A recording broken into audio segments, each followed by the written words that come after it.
Hi guys, welcome back to Rosevine Cottage. Today we are going to be making some elderberry syrup. This is part one of our cold and flu season.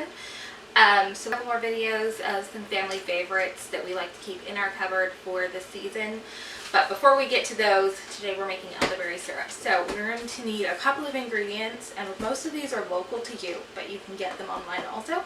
We've got dried elderberry. Now you can use these fresh, or you can do what we do and get elderberry juice that we canned out of the cabinet and make this, but for today's video we're going to do dried. You're going to need a stick of cinnamon, some fresh ginger, this is from our garden, 3 to 4 cloves. I went ahead and did 4 cups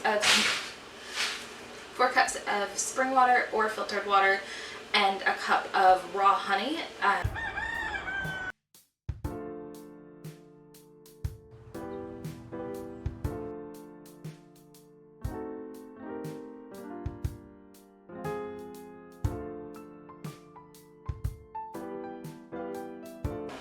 So we're going to add everything but our honey to our pan. This is probably a little big for our desk, but we're just going to go with it. So water in first.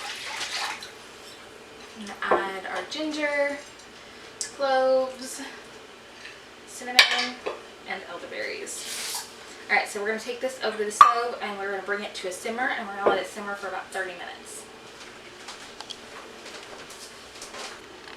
So if you check the description down below, you'll find our recipe and links to all the ingredients that we're using.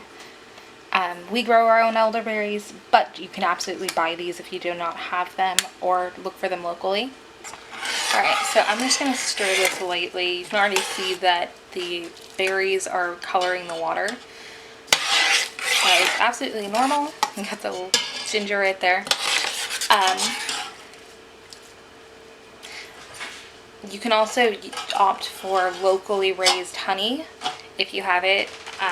We're just using raw honey. Alright, we've reached a simmer and we are going to just let this sit for 30 minutes, and it's going to start getting a more syrupy consistency as it goes. Right now it's pretty thin. So we're just going to let this mingle and leave it be. Alright, I'm going to add some black seed to ours. This is totally optional, but it's a great immune booster.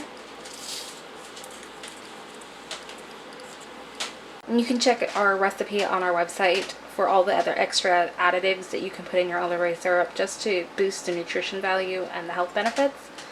Alright, our simmering has finished. We've pulled it off the heat. We're going to let it cool down and then strain all of our solid bits out of this. After it's strained, we're going to let it cool completely, and then we're going to add our raw honey. Alright, our simmering time is up. I've pulled it off the heat. I'm going to let it cool, and then we're going to strain it. You can do it through a cheesecloth, a jelly strainer, or a stainless steel mesh, which I'm going to use. After it's completely cool, we're going to add our honey. If you're not using raw honey, you can add it to your mixture warm, but if you're using raw honey, you definitely want to let it cool first so it doesn't destroy any of the benefits of that honey. Alright, so it is completely cooled. We're going to strain it through a fine mesh strainer into a bowl, and then we'll add our honey.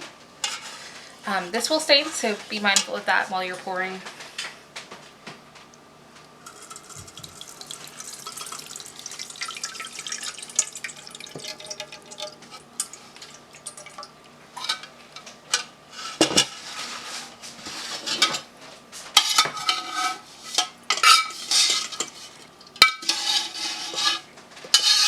And as you strain this, you can kind of smash the berries down to help release any leftover juice trapped in them.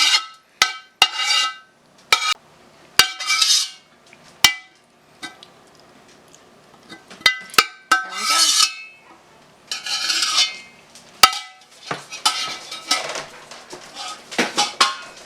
Alright, so I'm just going to smash these to release the leftover liquid into our bowl. And then all of this can be discarded. I'm actually going to save that bit of ginger for our fire cider. But the rest of this can all be discarded. And we're going to add our honey.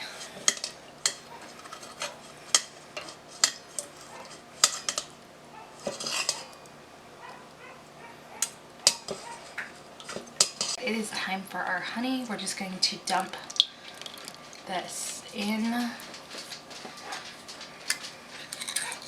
Make sure you scrape it out so you don't waste any.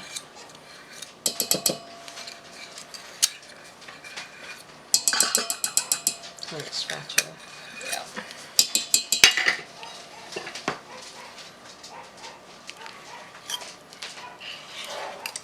And we're just going to mix this until combined. I'm going to get a spatula and scrape that out, don't worry.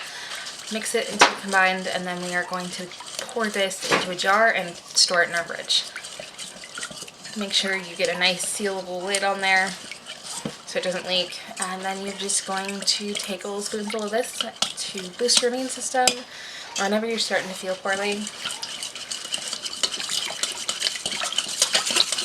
You're going to feel the honey start breaking down, and it's not going to be thick on the bottom anymore.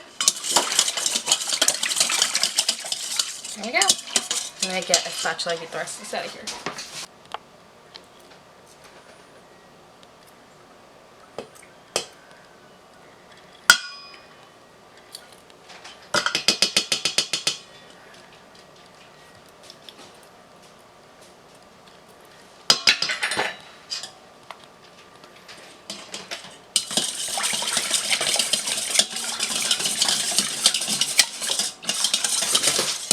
There we go. I'm going to use a funnel just to prevent any spilling, hopefully.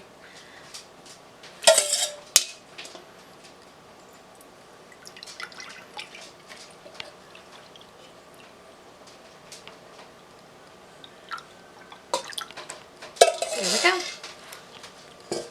Take 1 to 2 tablespoons when we mix those to something or we're starting to feel poorly every 4 to 6 hours for about a week, and then you can stop and start as needed. For children 12 years old, it's just a teaspoon, and I would not give this to babies. But do your own research for the dosage and find a number that you're comfortable with. This stores in your refrigerator for a couple of months, and it will be good to go. We'll see you next time at the cottage.